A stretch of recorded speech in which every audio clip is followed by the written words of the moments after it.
Bienvenidos a Club de Prensa en NTN 24, ¿no? Transmitimos desde Washington, a 3 cuadras de la Casa Blanca. Y no olviden ustedes que al final de este programa lo pueden ver completo o pueden ver a partes en nuestra página de Facebook, también por nuestra cuenta de Twitter, y el audio, el podcast está en SoundCloud.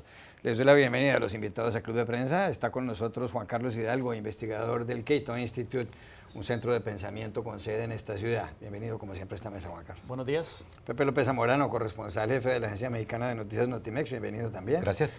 María Luisa Rosell, corresponsal de France 24, bienvenida a esta casa.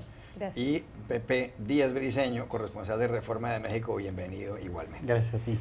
El primer asunto, Juan Carlos Hidalgo, tiene que ver con unas declaraciones que ha dado hace pocos minutos el presidente de Estados Unidos, Donald Trump, en la Asamblea General de las Naciones Unidas, y ha señalado lo siguiente: cuando le preguntaron los periodistas si estaría dispuesto a reunirse con el presidente de Venezuela, dijo, so I would certainly be open to this, es decir, ciertamente estaría abierto a esta posibilidad. Dijo que él está también de acuerdo con reunirse con cualquier persona, sobre todo para salvar vidas. Él se ha reunido ya con otros líderes con los que ha tenido grandes distancias, como Kim Jong-un, el dictador de Corea del Norte, y además parece que va a haber una segunda reunión. Esto se produce poco después de que Estados Unidos hubiera impuesto sanciones a Cilia Flores, la primera dama venezolana, la esposa de Nicolás Maduro, y a Diosdado Cabello, el presidente de la Asamblea Nacional. Y se produce además después de que Trump hubiera dicho en reunión con Iván Duque, el presidente de Colombia, en la Asamblea de la ONU, que el de Maduro es un régimen que francamente podría ser derrotado muy rápidamente si los militares deciden hacer eso. ¿Habrá reunión Maduro-Trump? ¿Podrá resolver algo eso? Lo dudo, espero que no y no. Uno puede entender la sabiduría detrás de la decisión de reunirse con Kim Jong-un. Al final de cuentas, Estados Unidos y Corea del Norte estaban a punto de irse a los golpes, de entrar en un conflicto militar en la península coreana que podría tener consecuencias bíblicas en materia de la pérdida de vidas. Corea del Norte, un país que ya ha desarrollado armas nucleares, Estados Unidos con una presencia militar en Corea del Sur, artillería convencional apuntando a Seúl, donde una metrópolis de 30 millones de personas. En fin, era deseable de que Estados Unidos y Corea del Norte empezaran a hablar. Incluso en el caso de Irán, el otro país donde existen grandes diferencias, uno puede ver también la sabiduría de bajarle la tensión a esa relación, puesto que la alternativa a no llegar a un acuerdo nuclear con los ayatolas en Irán es muy probablemente que Irán empiece a producir de nuevo, enriquecer uranio, reinicie su programa nuclear y eventualmente tenga que haber algún tipo de intervención militar en Estados Unidos en ese país. Pero ¿cuál sería la sabiduría de reunirse con Nicolás Maduro? Sabemos que estamos lidiando con un sátrapa, sabemos que estamos lidiando con un criminal, sabemos que estamos lidiando con un dictador que no tiene ningún tipo de consideración por matar de hambre a su población y que tampoco es que represente una amenaza de seguridad nacional para Estados Unidos, que le urja al presidente de Estados Unidos ir a reunirse con él. ¿Qué puede sacar Donald Trump de una reunión con Nicolás Maduro? Nada. No puedo ver yo un escenario donde Nicolás Maduro de repente desempolve a Montesquieu y se vuelva demócrata simplemente porque se reunió con el presidente de Estados Unidos. Así que yo creo que es una ocurrencia de las muchísimas que hay en esta administración Trump. Parece que la reunión con Kim Jong-un fue una ocurrencia en su momento, pero una ocurrencia que ha tenido para mí consecuencias más positivas que negativas. Sin embargo, en este caso yo no veo cuál sería la sabiduría de reunirse con Nicolás Maduro. ¿Está de acuerdo con Juan Carlos Hidalgo, Pepe Díaz Briceño? Juan Carlos, tradicionalmente en esta mesa tratamos de darle sentido y buscar una racionalidad a las acciones del presidente Trump. Y continuamente, como bien dice Juan Carlos, muchas veces estas son ocurrencias reales, no son parte de una doctrina, no son parte de un plan pensado, es realmente decisiones más bien coyunturales que pues de pronto ni siquiera él conoce la realidad del país por la que está pasando. Lo que sí es cierto es que la administración Trump en general ha adoptado una posición más dura con Venezuela. Esto no es sorpresa, cada vez hay más sanciones, cada vez el discurso es más duro. ¿A dónde va a llegar esto? No sabemos. Como bien se decía, se habla también de ayuda internacional a los desplazados por parte del gobierno de Estados Unidos. Desde el Congreso las voces todavía son más duras. La retórica puede tener impacto en la realidad, eso es el peligro que en este momento vemos. Yo creo que a nadie nos conviene un conflicto armado entre países en la región. Los temas dramáticos de expulsión de migrantes desde Venezuela son fuertes, pero no creo que meriten en este momento una intervención. Pepe López Zamorano. Sí, bueno, las reuniones presidenciales no son cosa menor, ¿no? Que haya disposición al diálogo entre dos líderes es bueno, especialmente cuando uno de ellos ha sido universalmente reconocido por ser el responsable de esta crisis humanitaria que está viviendo Venezuela, ¿no? Y que ha afectado especialmente a más de 2 millones de personas que han salido, 1 millón de las cuales están en Colombia. Pero típicamente las reuniones presidenciales se realizan cuando hay algo que anunciar. Y en este caso me parece que sería el ejemplo perfecto de un diálogo de sordos. El presidente Trump es muy reacio a cambiar su punto de vista y el presidente Maduro ha mostrado de una manera obstinada que no está dispuesto a permitir la injerencia internacional, aun cuando son ofrecimientos de ayuda. Estados Unidos acaba de ofrecer $48 millones adicionales para atender a los desplazados y sin embargo, y a pesar de los llamados de la OEA, el señor Maduro no acepta ninguna ayuda internacional, pese a las evidencias que estamos viendo allí de la hambruna que está pasando el pueblo. La Comisión Interamericana de Derechos Humanos ha dicho que básicamente las personas están saliendo porque están muriéndose de hambre y aún así hay esa reticencia. Yo particularmente no veo que haya una posibilidad real de avances. Espero equivocarme.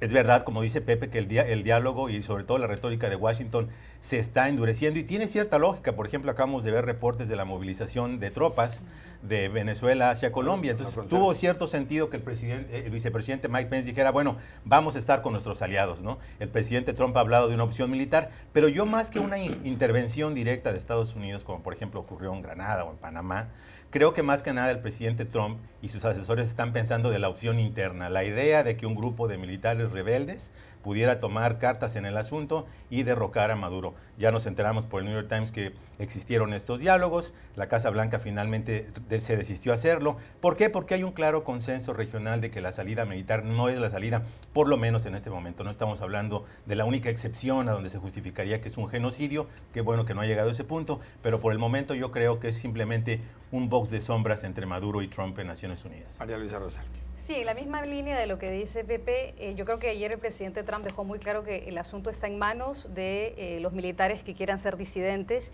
y que quieran enfrentar al gobierno de Maduro y darle un golpe de Estado. Ayer él lo dejó muy claro cuando dijo, está básicamente esto en manos de los militares. Son ellos los que podrían propiciar la salida de Maduro y básicamente dijo, son ellos los que tienen que decidir. ¿Es pertinente o no que el presidente lo diga en público? Eso es algo que se tiene que juzgar.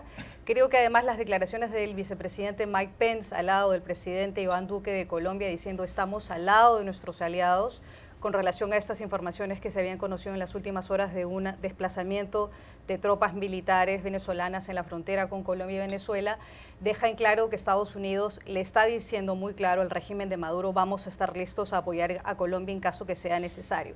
Pero además está también las decisiones que han tomado el Departamento del Tesoro. El secretario del Tesoro, Steven Mnuchin, dijo que además de las sanciones que ya se han hecho públicas contra la esposa de Maduro y contra otros ministros cercanos dentro del régimen de Maduro, del gabinete de Maduro, están previstas otras sanciones en el futuro. No dijo a quiénes, no dijo cuándo, pero se supone que va a haber otro anuncio de sanciones en algún momento en los próximos días. Por lo tanto, yo creo que es la estrategia por ahora del gobierno de los Estados Unidos de presión constante al régimen de Maduro, de decirle tenemos fuerza militar, la podemos usar si es necesario. Las revelaciones del New York Times, como ha señalado Pepe, lo que todavía no queda muy claro es qué es lo que va a ocurrir dentro de Venezuela. La otra gran contradicción, y con eso termino, es que El gobierno de Estados Unidos dice vamos a dar más dinero para apoyar esta crisis humanitaria. Trump se refiere al drama humanitario, a la tragedia humana que ocurre en Venezuela. Sin embargo, su gobierno es el primero que ha recortado el número de refugiados que van a entrar en general en Estados Unidos a partir del nuevo año fiscal. Eso revela también una gran contradicción del gobierno de Estados Unidos. Pepe Díaz Briceño, el discurso del presidente de Estados Unidos, Donald Trump, ayer en la Asamblea General de la ONU ha dado mucho de qué hablar. Él llegó, para empezar, tarde, estaba en la Torre Trump, el edificio en donde vive en Manhattan, en la esquina suroriental del Central Park de Nueva York. Y como llegó tarde, después de que hablara, como es tradición en la ONU, en primer término el presidente del Brasil, en esta ocasión Michel Temer, pues tuvo que hablar en el segundo turno. Lenín Moreno, el presidente ecuatoriano, era el turno reservado para el presidente Trump, pero él, algunos lo interpretan como un desprecio hacia Naciones Unidas, pues llegó tarde. Luego de Lenín Moreno habló Trump. Hay fotografías del presidente Trump en toda la prensa aquí en Estados Unidos, entre otras razones porque la Asamblea General se le rió en la cara al señor Trump por el discurso que pronunció y por algunas cosas que dijo. Y entre otras cosas, alguno de los apartes, cuando llevaba un minuto de discurso, dijo, mi administración, mi gobierno, en 2 años ha hecho más que cualquier gobierno en Estados Unidos. Evidentemente compararse uno, por ejemplo, con Franklin Delano Roosevelt, que en los años 30 pues salvó al capitalismo, o con Abraham Lincoln, que en los primeros años de su presidencia ya había librado gran parte de la guerra civil para derrotar la esclavitud, o con, bueno, tantísimos presidentes de Estados Unidos, con Thomas Jefferson, que compró Luisiana y hizo el acuerdo de finca raíz de inmobiliario más importante de la historia, como dicen algunos, y que compró la mitad de los Estados Unidos. Pues parece un exceso lo del señor Trump. Y después de que él hablara, hubo una carcajada general y él dijo, yo no esperaba esta reacción, pero está bien. ¿Se le fue la mano a Trump con este discurso o era simplemente una provocación? Vamos como el carnicero por partes, Juan Carlos. Primero, como Jack el Destripador. el tema de la risa de los líderes mundiales ante Trump, ese es un tema que merece un análisis propio. Entonces me parece que aquí Trump es víctima de su propio éxito como agente mediático. ¿A qué me refiero? Nosotros aquí en Washington, las personas que escuchamos a Trump cotidianamente, ya no nos parece sorpresa que él utilice estos superlativos gigantescos para referirse a su administración. Siempre dice unos niveles de absurdeces tremendas, pero nosotros ya sabemos que es la retórica que él utiliza para vender su propia administración. Ahora, la sorpresa es que él, siendo una personalidad mediática entrenada en el mundo de los reality shows, entrenada en las guerras de los tabloides de Nueva York de los 90s, llega a uno de los, quizá la tribuna más importante del mundo, con una metáfora, o bueno, no metáfora, una aseveración directa sobre su administración, que básicamente a mí me parece que la gente se rió del tono y la postura con la que dijo Trump ha sido la administración más grande, que ha hecho más cosas en 2 años. A partir de ahí se ríe, luego dice que no se espera esa reacción y luego la gente se ríe aún más. A mí me parece que justamente esto refleja cómo pues realmente esta retórica de Trump sobre lo que ha logrado pues no está ahí. No está ahí porque los líderes mundiales ven una política exterior, y aquí vamos a pasar a la parte del discurso que pues básicamente va en contra de todo internacionalismo disponible. El que está ocupando la tribuna más importante del mundo multilateral, pues haciendo un rechazo directo a la existencia prácticamente de estas organizaciones. Él dice las Naciones Unidas tiene un gran potencial, como si no estuviera haciendo nada en el mundo. Y bueno, él le encanta, y esta es la parte más peligrosa, hacer un discurso de flores, de halago, a esta cuestión de un mundo hobbesiano donde el egoísmo domina, donde las naciones, los estados-nación son los que, dejándolos vivir en paz por su lado, Rusia, China y ellos, y Estados Unidos mismo, van a lograr la armonía, la paz, cuando sabemos por la historia, Juan Carlos, que debe haber un mínimo de derecho internacional, que se respete unas básicas reglas de convivencia internacional, porque pues la historia reciente nos muestra que el nacionalismo es una cuestión pues, reciente, no es en la historia contemporánea, sí, y que nos ha llevado, como sabemos, a estas guerras mundiales. Es que justamente Trump ayer, Juan Carlos Hidalgo, dijo que él no está de acuerdo con la globalización, con el globalismo, sino con el patriotismo. que es lo que estaba señalando Pepe Díaz Briceño. Hay que recordar que después de la Segunda Guerra Mundial, pues se creó el nuevo orden en el que vivimos, se crearon las Naciones Unidas, se creó la Unión Europea, incluso aquí a nivel hemisférico, pues se creó la OEA a mediados de los años, a finales de los años 40, se crearon las grandes instituciones multilaterales de crédito, el Banco Mundial, el Fondo Monetario, y así es como funciona el mundo en la actualidad. Pero Trump ayer, y eso lo señala Dana Milbank, un columnista del diario The Washington Post, pues arremetió contra muchísimas cosas, muchísimas personas, muchísimas entidades. Dice esta columna que el presidente Trump es fuente de risas porque no solo atacó a los de siempre, a Siria, a Venezuela y particularmente a Irán, sino que atacó a la China, a los 15 países de la Organización de Países Exportadores de Petróleo, la OPEP, a los 164 países de la Organización Mundial de Comercio, al Consejo de Derechos Humanos de la Organización de Naciones Unidas, a Alemania y a la Corte Penal Internacional. Bueno, a México dijo, no lo insultó esta vez, pero dijo que iba a construir un muro en la frontera entre los dos países o a terminarlo. Y concluye Dana Milbank que lo que hizo Trump fue insultar o ofender al 90% de la población mundial. ¿Es así la cosa? Bueno, estas instituciones existen por un motivo. Yo soy crítico de algunas de ellas. Por mí el mundo sería un mejor planeta si cerráramos el Banco Mundial, si cerráramos el Fondo Monetario Internacional. Creo que son instituciones contraproducentes para el desarrollo económico. Pero otras instituciones sí son muy importantes. La Organización Mundial del Comercio, la misma OTAN. En las Naciones Unidas tienen muchos defectos, incluyendo el Consejo de Derechos Humanos, que ha sido históricamente un nido de regímenes totalitarios como Arabia Saudita, Rusia y Uzbekistán, en donde pasan condenando siempre a Israel y nunca hacen condenas propias. Así que algunas de estas, es el problema de tener a Trump a veces haciendo críticas que pueden ser válidas, pero siendo Trump el que las hace, ¿verdad? El mensajero es muy imperfecto. Le quita valor al mensaje. Cuando algunas observaciones pueden ser de recibo. Sin embargo, la nota final del mensaje es: el globalismo es malo y lo que debe prevalecer es este patriotismo que él habla, que es la soberanía absoluta de los estados. Cuando bien decía Pepe, que para algo existe el derecho internacional. O sea, el derecho internacional ha venido evolucionando por siglos, precisamente para evitar esos conflictos, esas guerras encarnizadas en donde cientos de millones de personas perdieron sus vidas. Y este orden internacional que tenemos nace a partir de las cenizas de la Segunda Guerra Mundial, donde el mundo vio una de las guerras, la guerra más pavorosa que pudo haberse imaginado. Y ahora con la amenaza de armas nucleares, la amenaza es todavía mayor de un conflicto mundial. Entonces, no debería ser de recibo este mensaje que le cae como música a los oídos a dictadores alrededor del mundo, ¿verdad? Que precisamente apelan a estos conceptos de soberanía para rechazar nociones de derechos humanos, nociones de respeto a las libertades básicas de las personas, ¿verdad? María Luisa Rosell. Bueno, la columna de Dana Milbank arranca con una afirmación que el propio Trump ha hecho durante su campaña y es: el mundo se ríe de nosotros. Bueno, efectivamente, ayer el mundo, los 190 y tantos países que forman parte de Naciones Unidas, se rieron del presidente de Estados Unidos. O sea que Dana Milbank tiene mucha razón cuando dice: el presidente Trump cumplió una de sus promesas de campaña, hacer que el mundo se ría de nosotros, se ría del presidente de Estados Unidos.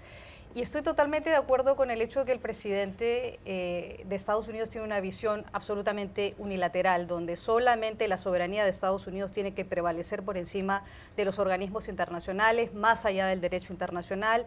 Trump criticó directamente a la Corte Penal Internacional y la jurisdicción que la Corte Penal Internacional pueda tener en Estados Unidos. Dice que no vale, que eso no va porque Estados Unidos tiene que ser gobernado por estadounidenses, contraviniendo el derecho internacional y las reglas de juego que rigen en el mundo y que deberían regir.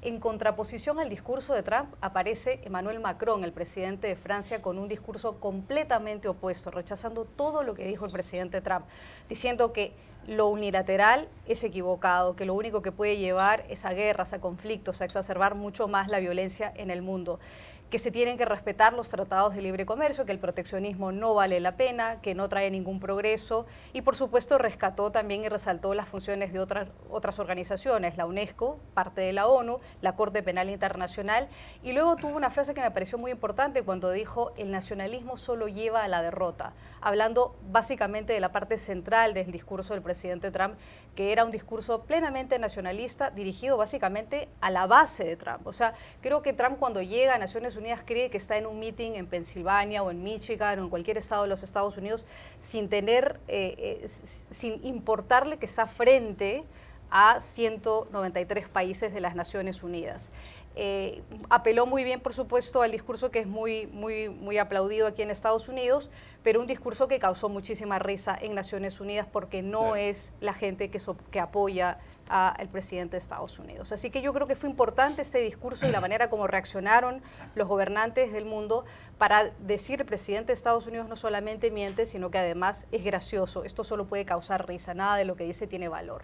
Justamente le iba a preguntar a Pepe López Zamorano por lo que acaba de mencionar María Luisa. ¿Será que el discurso de Trump estaba dirigido a sus seguidores aquí en Estados Unidos? Ahí en este país hay elecciones legislativas dentro de algo más de un mes, el 6 de noviembre. Ahí se va a renovar la totalidad de la Cámara de Representantes, los 435 escaños y 35 escaños de los 100 del Senado.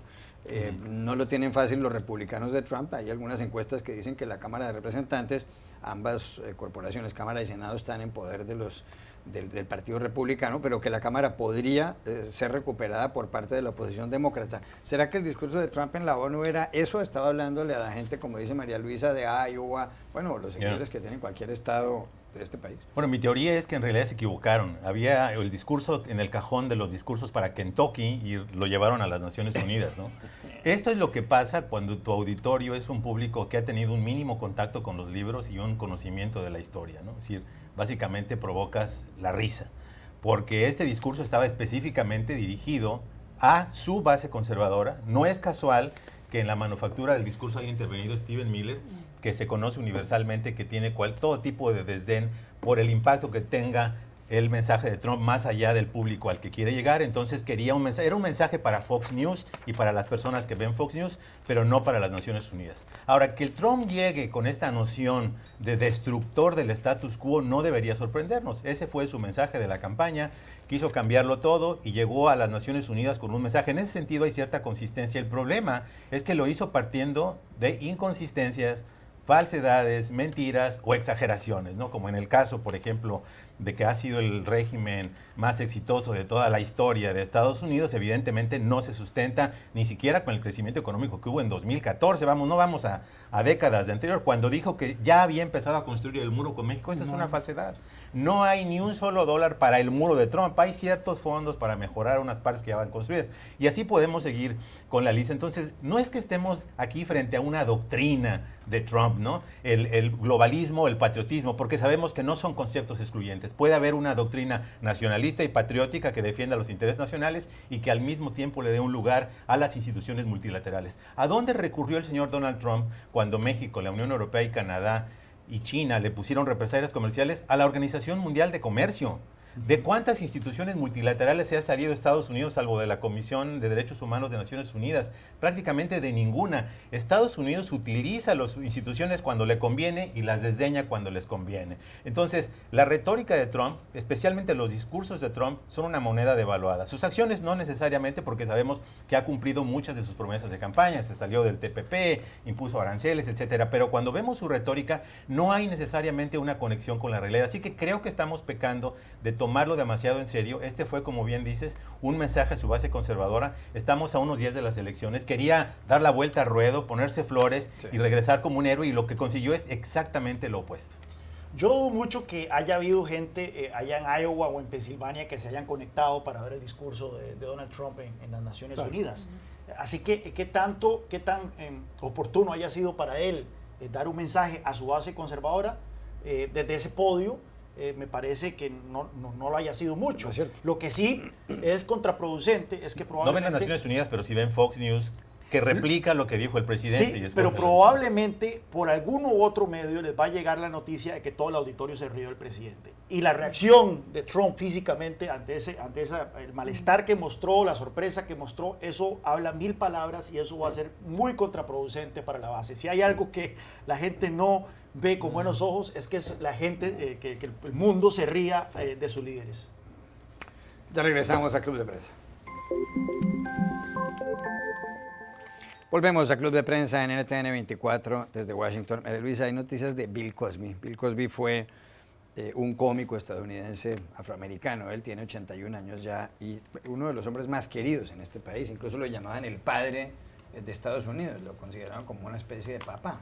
Era tan importante que aquí está el señor Cosby esposado en la portada del diario The New York Times y está en muchos otros periódicos. ¿Qué ocurre? Bill Cosby se ha convertido en la primera celebridad que termina en prisión como consecuencia de las denuncias del Me Too, de esta cadena de mujeres que han ido contando cómo algunos hombres, sobre todo muchos de ellos poderosos, pues las acosaron sexualmente o abusaron de ellas en materia sexual. Lo condenó un juez de Pensilvania, Steve O'Neill, a una pena de prisión de entre 3 y 10 años y además ordenó el ingreso inmediato en la cárcel, de manera que el señor Cosby ha ido a parar tras las rejas. Todo esto se debe a una denuncia de Andrea Constant, que era la directora del equipo de baloncesto de Temple University, una universidad en Pensilvania.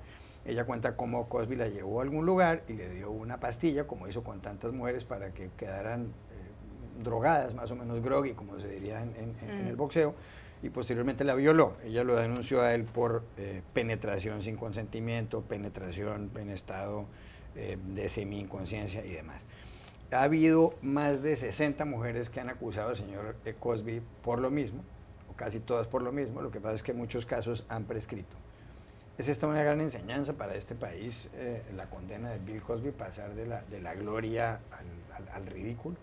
Sí, sin duda, es una sentencia de la justicia de los Estados Unidos que es ejemplar, pero considero que 10 años es poco para lo que Cosby le hizo a esta mujer y a otras 59 mujeres. Recordemos que la denuncia que presenta Constant fue en el año 2004. Ella ha tenido que esperar 14 años para que se haga justicia. En otros casos no ocurre eso. Mujeres que en este país y en otros países hacen denuncias nunca ven que la justicia llegue en sus casos. A mí me acuerdo que me tocó cubrir en algunas ocasiones en el Perú casos de violaciones a menores cuando era reportera en Lima, y la tragedia que tienen que pasar las mujeres frente a los médicos legistas para que puedan constatar que efectivamente han sido objeto de violencia sexual, de agresión o de violación es terrible, Juan Carlos. Entonces, para una mujer que es violentada sexualmente, tener que esperar tantos años y que luego pasen tantos años para que la justicia llegue a sus casos, es triste, es lamentable, pero es ejemplar. Estamos en un momento donde las noticias y las denuncias sobre agresiones sexuales son mucho más comunes, lamentablemente, pero es un buen paso porque eso significa que las mujeres están recibiendo mayor apoyo, se sienten mucho más empoderadas para presentar sus casos frente a la justicia, pero la justicia es muy lenta. Aquí en Estados Unidos estamos viendo cómo estamos pasando por un momento en donde la Iglesia está siendo acusada, los sacerdotes de la Iglesia Católica son acusados de abuso sexual contra menores de edad.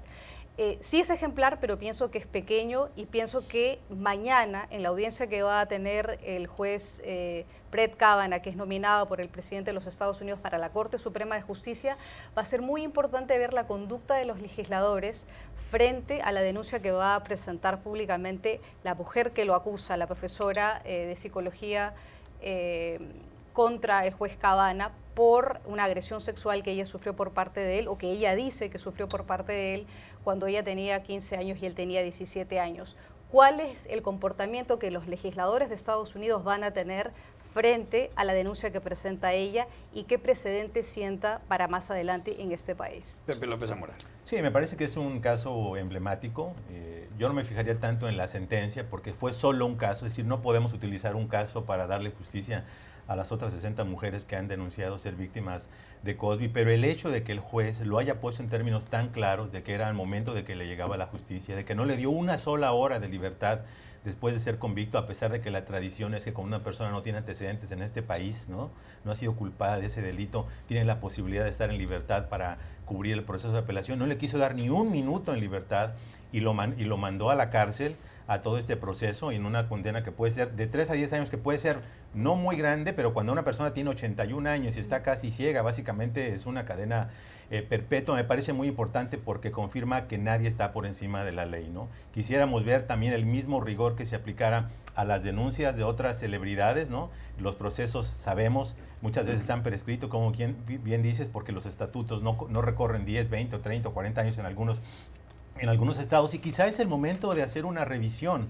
a la legislación vigente, porque algunos estados, comentábamos como Maryland, no prescriben estos delitos, ¿no? La propia acusadora de Brett Kavanaugh podría quizá traer algún juicio. Si va a tener un éxito legal o no, no importa. El tema es que sería un recurso real que tienen las víctimas, porque sabemos por estudios psicológicos que muchas veces toma décadas para una persona tener la fuerza de carácter para poder traer esto a la luz pública. Creo que muchos casos se evitarían y muchas mujeres, muchas víctimas podrían declarar que están siendo realmente tratadas con justicia. Juan Carlos Hidalgo.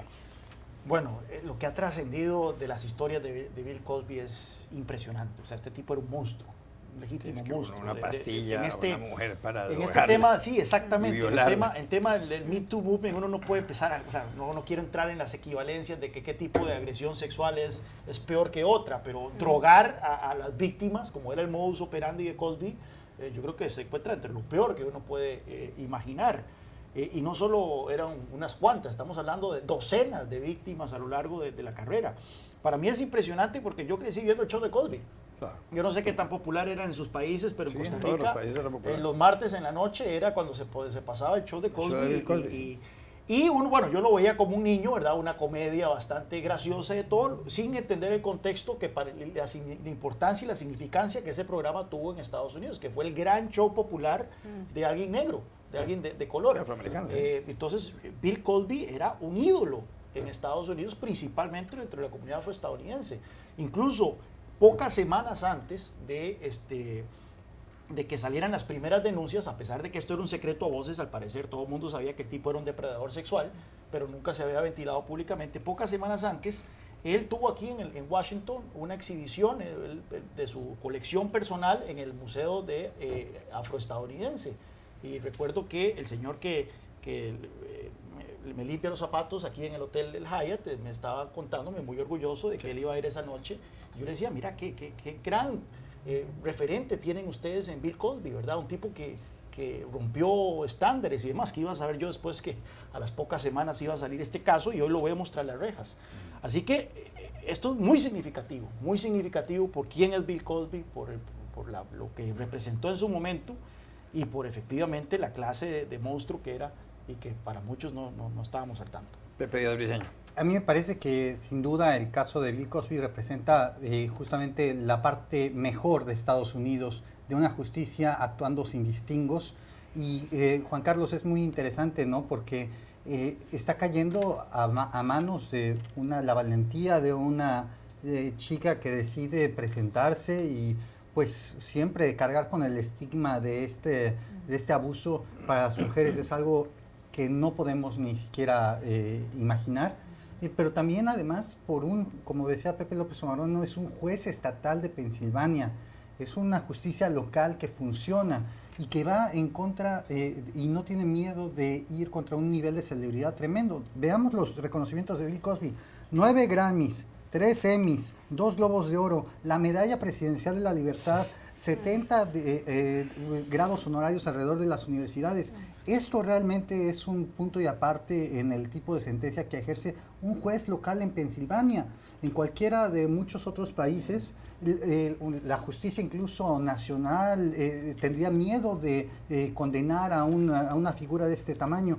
Pero sin duda esto demuestra que una persona poderosa no puede estar escondida tras la ley. Siempre habrá un momento en que tendrá que rendir cuentas. Este no era un Kevin Spacey, ni siquiera un Harvey Weinstein. Yo creo que es una de las personas más poderosas y emblemáticas que ha tenido el tiempo recientes en Estados Unidos. María Luisa Rosel, a propósito de abusos sexuales, pues varios miembros de la Iglesia Católica los han cometido. Algunos han sido apartados de sus puestos dentro de la jerarquía eclesiástica. Pero la gente ha cuestionado muchísimo, no solamente al Papa anterior, a Joseph Ratzinger, a Benedicto XVI, sino al actual, al Papa Francisco Jorge Mario Bergoglio, el cardenal argentino. El Papa Bergoglio a quien los católicos en términos generales aprecian, según ve uno en todas las encuestas, acaba de regresar al Vaticano de un viaje por los países bálticos, por Lituania, Estonia y Letonia. Recientemente además anunció un acuerdo con la China. El Vaticano tenía una relación muy mala con la China desde que fuera expulsado en 1951 el nuncio apostólico en tiempos de Mao, pero ahora han llegado a un acuerdo nuevamente para que haya una distensión en las relaciones. Lo cierto es que en el avión de regreso de Lituania, Estonia y Letonia, el Papa Francisco al Vaticano dijo la siguiente frase con respecto a estos abusos sexuales. Dijo, en los tiempos antiguos estas cosas se cubrían, o se encubrían, creo que sería más apropiada la palabra, pero también en casa, cuando el tío abusaba de una sobrina o cuando lo hacía el padre con la hija, y se cubría, se tapaba, porque era una vergüenza realmente. ¿Está justificando en cierto modo el Papa el hecho de que el Vaticano haya tapado este tipo de cosas, les haya arrojado un velo encima para que nadie se enterara? ¿O el Papa tiene razón y lo que pasa es que antiguamente también eso pasaba en las familias y no se contaba pues porque daba vergüenza? Yo creo que el Papa corre el riesgo que sus palabras sean interpretadas con un mensaje equivocado. Es decir, que el Papa esté intentando justificar lo que la Iglesia ha cometido, o lo que los sacerdotes de la Iglesia Católica están siendo acusados. Es decir, el Papa da un paso adelante y dos atrás. O sea, es realmente contradictorio que el Papa intente justificar de alguna manera diciendo, sí, efectivamente hay estas acusaciones, las estamos investigando. Él incluso dice en algún momento de su acercamiento a los periodistas en el avión papal, que él de ninguna forma y de ninguna manera ha dado un consentimiento para una gracia papal para aquellos que están inculpados, acusados de abuso sexual contra menores. Eso puede ser que sea cierto, sin embargo, cuando él dice que esto ocurría en tiempos pasados, que efectivamente no era solo en la esfera de la Iglesia Católica, sino que ocurría dentro de las familias y que ocurría en otras esferas, está sugiriendo, bueno, no solo la Iglesia se ha portado mal, no solo los sacerdotes de la Iglesia Católica han sido abusadores o violadores, otros también. Está casi normalizando la conducta de quienes han actuado de una manera, especialmente en el caso de los sacerdotes, que son los encargados de llevar la fe católica a los más jóvenes. Creo que es una gran contradicción del comportamiento y de las palabras del Papa, y creo que a los católicos nos genera en realidad una gran incertidumbre, porque vemos que la Iglesia Católica y que los jerarcas de la Iglesia Católica quieren dar pasos para limpiar la Iglesia Católica de los sacerdotes que han cometido estos abusos sexuales, pero por otro lado, en la práctica terminan justificando. Y finalmente diría que aquí, en el caso de Estados Unidos, es aún más grave lo que dice el Papa, porque estamos en un proceso de investigación de lo que ha ocurrido en Pensilvania con 70 años de encubrimiento de los abusos de sacerdotes en el estado de Pensilvania. El estado de Maryland, el fiscal del estado de Maryland ha anunciado que va a haber una investigación, que se abre una investigación en el caso de abusos sexuales de sacerdotes católicos en ese estado. Y por el otro lado, vemos que el propio cardenal de Washington, Donald Wuerl, está siendo acusado y están pidiendo la cabeza de él para que dimita de su cargo. Él se va a reunir con el Papa en las próximas semanas, aparentemente para presentar su renuncia formal, pero han esperado muchísimos días, muchísimas semanas después de las acusaciones y de las revelaciones de Pensilvania, de los abusos sexuales en ese estado, para que realmente la Iglesia Católica en este país dé un paso adelante y saque a aquellos que han encubierto, como sería el caso del cardenal de Washington. Ya regresamos a Club de Prensa. Volvemos a Club de Prensa en NTN 24 desde Washington. Pepe Díaz Briceño, el expresidente mexicano Ernesto Zedillo, él ocupó la jefatura del Estado de su país de 1994 al año 2000 y dirige un centro de liderazgo en la Universidad Yale, una de las más prestigiosas de Estados Unidos. Ha hecho pública ayer una investigación, no solamente de unos expertos de Yale, sino del Centro de Investigaciones y Docencia Económicas, el CIDE, en México, según la cual lo que debería hacerse de aquí en adelante es pasar en los temas de las drogas ilícitas de la prohibición a la regulación. Él dice que se debería reglamentar no solamente la provisión de drogas, sino también despenalizar la utilización de algunas drogas, por lo menos. Cuando uno ve datos que publican varios periódicos hoy, la violencia por el narcotráfico produce 85 muertes diarias en México hay 250 millones de personas en el mundo usando drogas y se calcula que el comercio, el tráfico de drogas, ilícito por supuesto, mueve 320 mil millones de dólares al año, más o menos como lo que mueve la industria textil. ¿Será que le van a hacer caso a Zedillo? Él ha venido desde hace ya varios años junto con Fernando Henrique Cardoso, expresidente brasileño, y César Gaviria, expresidente colombiano, diciendo que se equivocaron en la lucha contra las drogas, que la represión no funciona. Es verdad que cuando estaban en el gobierno, pues hacían una cosa distinta. Después cuando salieron ellos cambiaron de parecer, pero también es cierto que más vale tarde que nunca, como dice el dicho. Sí, Juan Carlos, primero hay que decir que el llamado del presidente Zedillo sí es histórico porque está hablando de la eliminación total del paradigma de la prohibición para todas las drogas. No está hablando de marihuana solamente. Y esto es realmente un parteaguas. Ahora, hay que presentar, me parece que también ayuda mucho a entender las reseñas del evento donde se estaba presentando esto. Era un salón con gente vestida de traje, aplaudiendo al presidente Zedillo cuando da estas palabras. Estamos hablando de una audiencia que tiene académicos, gente que está involucrada en la política, observadores del tema de drogas, gente del establishment mexicano, el establecimiento, la clase dirigente. No estamos hablando de un grupo de hippies que está buscando y diciendo, sí, legalicemos todo. No, esto es para entender cómo el paradigma de la despenalización y la regulación del orden de las drogas está entrando al centro de la discusión en México. El propio gobierno entrante tiene una posición mucho más progresista en este tema. Sabemos que Canadá está a punto de legalizar marihuana, sí, y México está buscando, justamente atreviéndose a dar estos pasos por el nivel de sangre que hay en México a través de la guerra contra el narcotráfico. Y realmente se está usando una receta mexicana para bajar la violencia, y en esta cuestión la regulación de las drogas es un tema central. Un minuto. Nosotros llevamos 40 años en el Cato Institute proponiendo esto. De traje, no como de traje. Aquí, también de traje. Como ven.